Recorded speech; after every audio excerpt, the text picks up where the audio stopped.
Today, nandito ang Marcos Youth sa Manila Bay Dolomite Beach upang magsagawa ng clean-up drive. Pero bago natin simulan ng kwento, bibigyan ko muna kayo ng konting kaalaman patungkol sa global warming. So I decided to research about this topic. Ano ba ang epekto ng pagtatapon ng basura sa dagat? Ayon sa aking pagsusuri, kung magpapatuloy pa ang pagtatapon natin ng basura sa dagat hanggang 2050, ay magkukos ito ng maraming carbon dioxide sa atmosphere. Dahil ang dagat ang number 1 resources na nag-a-absorb ng carbon dioxide sa buong mundo. Ano ba ang pwedeng mangyari kung magkukos ng maraming carbon dioxide sa atmosphere? Pag sobrang dami ng carbon dioxide sa buong mundo, ito ay magkukos na ng sobrang init na panahon nang pwedeng ikamatay ng maraming tao. At nang dahil dito, magkakaroon na tayo ng climate change dahil sa sobrang init. At dito napapasok ang global warming. Magkakaroon na tayo ng sobrang init na panahon, insect outbreak, baha dahil natutunaw ang yelo sa North at South Pole dahil sa global warming. Kaya nandito ang Marcos Youth sa Dolomite Beach para makatulong kahit papano sa paglinis ng dagat.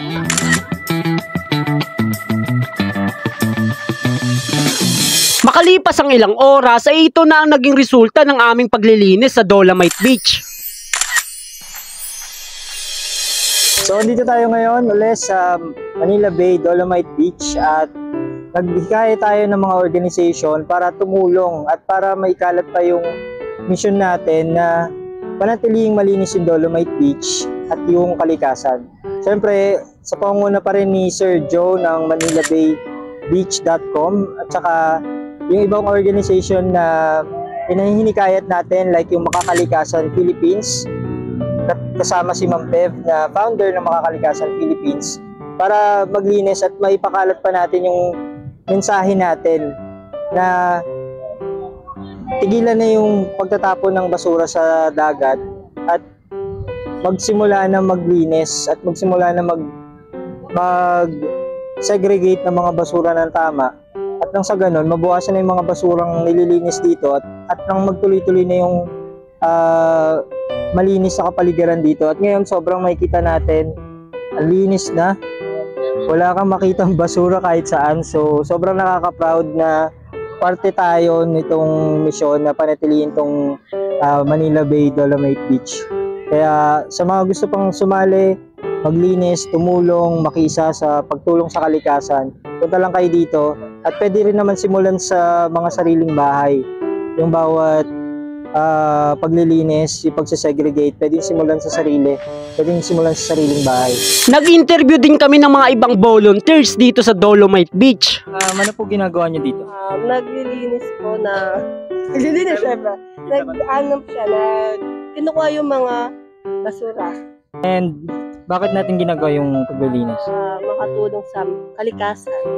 And ano ba yung mensahe na gusto nating iparating dun sa mga nagtatapon ng basura na nililinis natin ngayon? Huwag kayong magtapon ng basura dahil yung kalikasan yung nagsasuffer at magkakaroon ng baha. Kasama natin ngayon Chairman ng Makakalikasan Philippines, si Ma'am Bev Antonio. So ma'am lang po namin kayo, what's your purpose in coming here sa Manila Dolomite Beach? Unang-una, magandang araw sa inyong lahat. From Makakalikasan Philippines Project Incorporated po kami. Kasama ko yung mga volunteers namin. Ngayong araw ay nakisama kami sa mga iba pang grupo para sa cleanup drive dito sa Manila Bay Dolomite Beach. Importante na magsagawa tayo or mag-organize or makipag-participate tayo sa mga ganitong mga activities dahil ang Manila Bay hindi lang yan isang likas na yaman. Ito po ay isang cultural and historical landmark ng ating Pilipinas.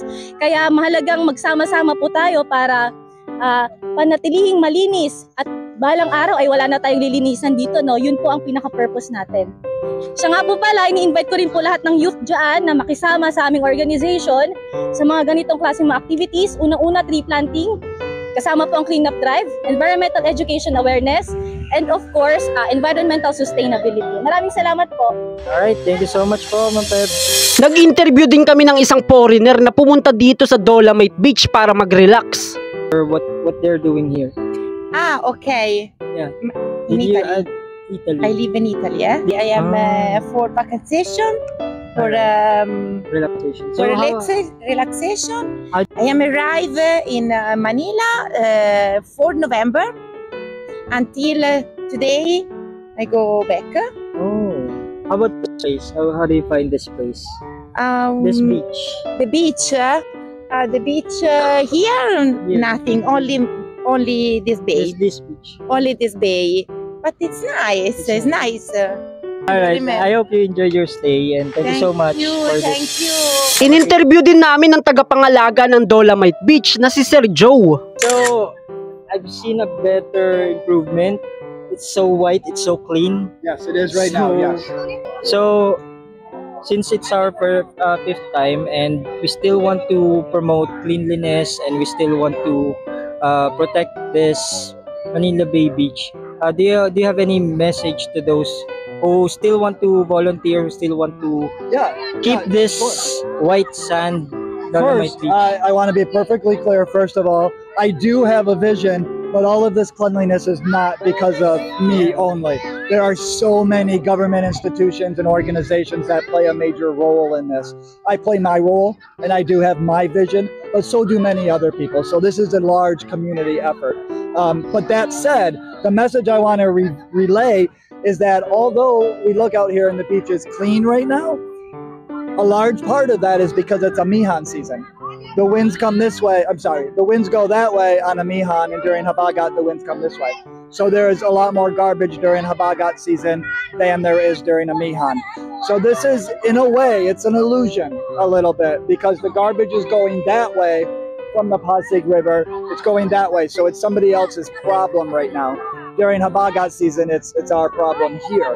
So although saying all of that, there still has been a major improvement.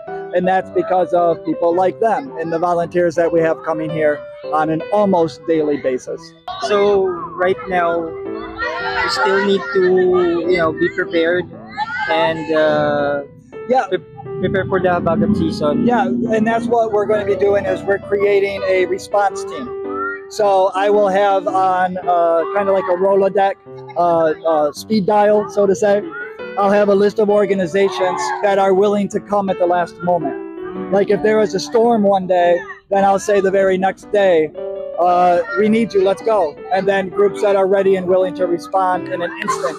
Many groups like to schedule a week or a month in advance, and that's fine. We encourage that. But we need to have a instant response team, an immediate response team, and we're going to be establishing that.